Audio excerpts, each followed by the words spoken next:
నమస్తే అండి అందరికీ వెల్కమ్ టు నాగరాజ్ టీవీ. నేను మీ నాగరాజు. ఫ్రెండ్స్, తెలంగాణ హైకోర్టుకు సంబంధించి నోటిఫికేషన్లు అయితే రావడం జరిగింది. అంటే తెలంగాణ హైకోర్టులో అదేవిధంగా జిల్లా కోర్టులలో కూడా దాదాపు 1673 పోస్టులు దాకా ఉన్నాయి. అయితే అఫీషియల్ వెబ్సైట్లో కూడా నోటిఫికేషన్కి సంబంధించి ఉన్నాయి. అయితే ఈ వీడియోలో మీకు చూపించడం కోసం జూనియర్ అసిస్టెంట్కి సంబంధించి డీటెయిల్స్ అయితే మీకు నోటిఫికేషన్ సంబంధించి తెలియజేస్తా. మీరు అఫీషియల్ వెబ్సైట్లోకి వెళ్ళిన తర్వాత నోటిఫికేషన్కి సంబంధించి పోస్టులకు సంబంధించి మీరు ఏదైతే అప్లై చేయాలనుకుంటారు అని చెప్పేసి మీ ఎలిజిబిలిటీ చూసుకొని 1-2 సార్లు జాగ్రత్తగా నోటిఫికేషన్ చదివిన తర్వాత అప్లై అయితే చేయండి. ఓకేనా? సో మీకు ఆ నోటిఫికేషన్ సంబంధించి ఒకవేళ డీటెయిల్స్ కావాలన్నా కూడా నేను మళ్ళీ సపరేట్ వీడియో చేసే ప్రయత్నం కూడా చేస్తాను. ఎందుకంటే అన్ని వివరించాలంటే కొంచెం టైం పడుతుంది కాబట్టి చూడండి. అండ్ వీడియో డిస్క్రిప్షన్లో కూడా వీలైతే వెబ్సైట్ యొక్క లింక్ కూడా ఇచ్చే ప్రయత్నం. రిక్రూట్మెంట్ సంబంధించి యాన్యువల్ రిక్రూట్మెంట్ క్యాలెండర్ 2025 అంటే 2025కి సంబంధించి కూడా ఇవ్వడం అయితే జరిగింది. ఆల్రెడీ నేను పేపర్లో వచ్చిన దాని ప్రకారం మీకు అప్డేట్ కూడా అందేసిన అన్నమాట. ఇక్కడ చూడొచ్చు.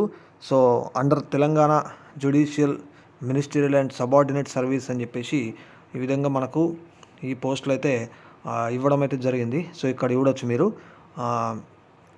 సో ఇక్కడ చూసినట్టయితే రైట్, ఇక్కడ ఆఫీస్ సబార్డినేట్ సంబంధించి ప్రాసెస్ సర్వరు, అదేవిధంగా ఇక్కడ రికార్డ్ అసిస్టెంటు, సో తర్వాత copyist, examiner, field assistant, so typist, ఈ విధంగా మనకు ఇవ్వడం అయితే జరిగింది. అదేవిధంగా జూనియర్ అసిస్టెంటు, సో ఈ విధంగా ఇవ్వడం అయితే జరిగింది. సో ఇక్కడ స్టెనోగ్రాఫర్ గ్రేడ్ 3 అంటూ కూడా ఇక్కడైతే చూడొచ్చు. అట్లాగే మనం ఇక్కడ చూసినట్టయితే in the service of the high court for the state of Telangana సంబంధించి కూడా ఇవ్వడం అయితే జరిగింది.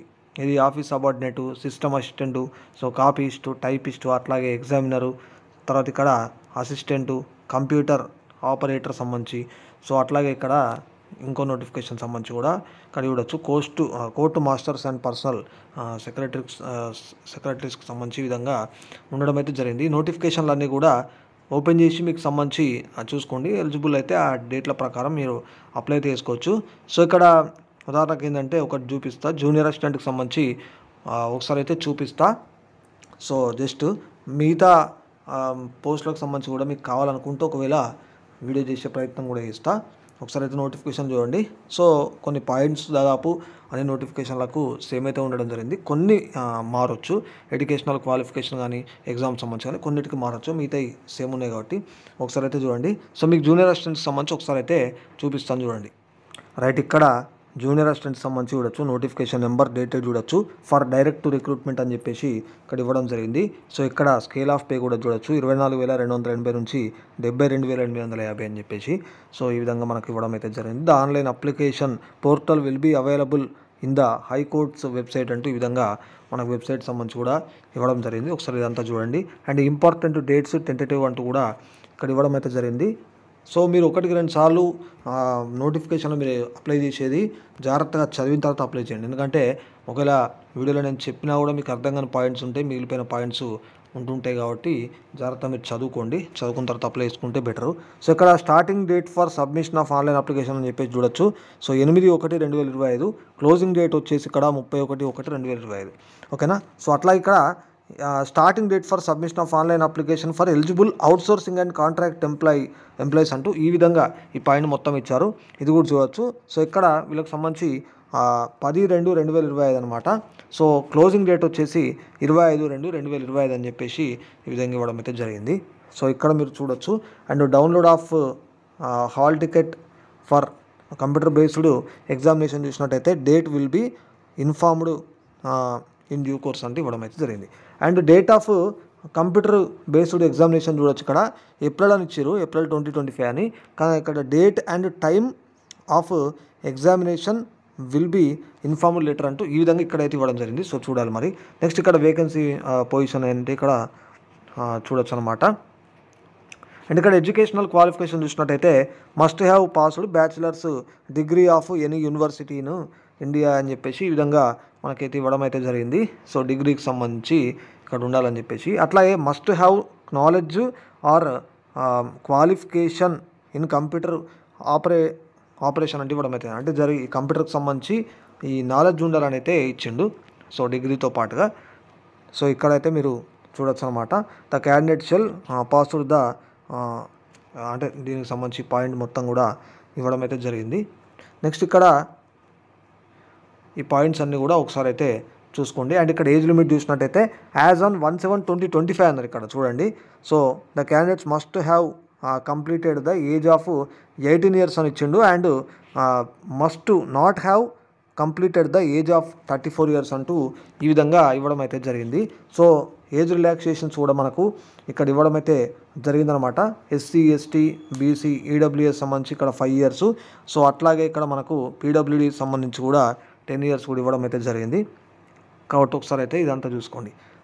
సో ఇక్కడ మిగతా పాయింట్స్ అన్నీ కూడా మనకైతే ఇక్కడ ఇవ్వడం అయితే జరిగింది. మెథడ్ ఆఫ్ రిక్రూట్మెంట్ కూడా ఇక్కడ ఇచ్చారు. ద కంప్యూటర్ బేస్డ్ ఎగ్జామినేషన్ అని చెప్పేసి ఇవ్వడం జరిగింది. Computer based examination will be of the standard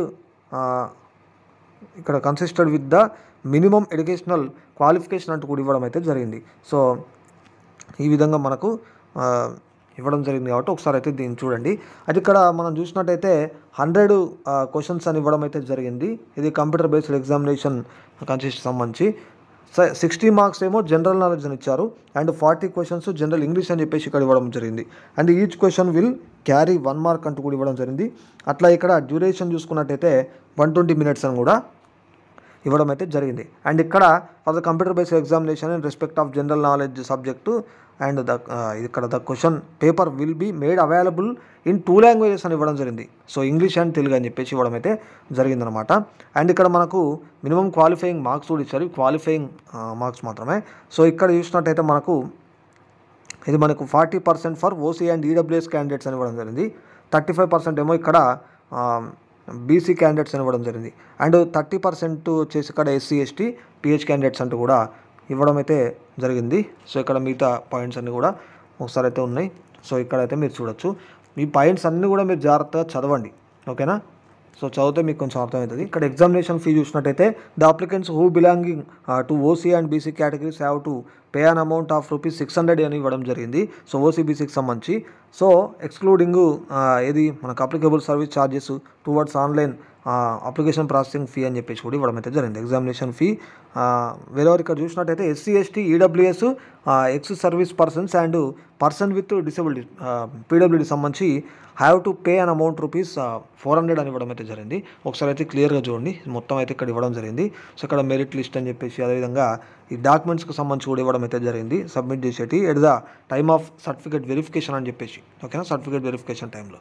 so ఒకసారి చూడండి. జనరల్ ఇన్స్ట్రక్షన్స్ కూడా ఇక్కడ మనకు ఇవ్వడం అయితే జరిగింది. సో మ్యాక్సిమం మీకు ఇంపార్టెంట్ పాయింట్స్ అయితే నేను వివరిస్తున్నాను అనుకుంటున్నాను. ఇంకేమైనా మర్చిపోయినా మీకు అర్థం కాకపోయినా ఒకసారి అయితే నోటిఫికేషన్లో క్లియర్గా చదువుకుంటే మీకు అయితే అర్థమవుతుంది. అండ్ ఇక్కడ మనకు అనెక్సర్లో ఇక్కడ detailed district unit wise vacancy position అంటే ఇవ్వడం అయితే జరిగింది. సో జూనియర్ అసిస్టెంట్ సంబంధించి ఇట్లా మీరు నోటిఫికేషన్లు ఏవైతే జిల్లా కోర్టులలో ఉంటాయో వాటిలో సంబంధించి చూసినట్టయితే మీకు డిస్ట్రిక్ట్ వైజ్ వేకెన్సీలు అయితే కనిపిస్తాయి. హైకోర్టులో సంబంధించి మీకు అక్కడ నోటిఫికేషన్లలో హైకోర్టుకు సంబంధించి కనిపిస్తాయి.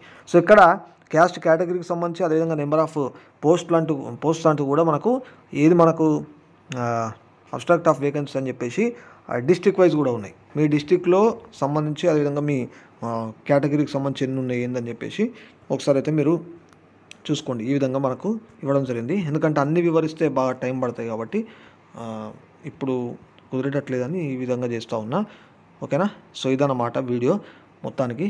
మరి హైకోర్టు నుండి అయితే మనకు ఈ నోటిఫికేషన్లు వచ్చినాయి కాబట్టి ఎలిజిబుల్ క్యాండిడేట్స్ కూడా అప్లై అయితే చేసుకోండి. సో ఇది మొత్తానికి వీడియో. మరిన్ని వీడియోలతో మళ్ళీ మీ ముందుకు వస్తాను. వీడియో నచ్చినట్టయితే లైక్ చేసి షేర్ చేయండి. ఛానల్ని సబ్స్క్రైబ్ చేసుకొని ఫాలో అవుతుంది.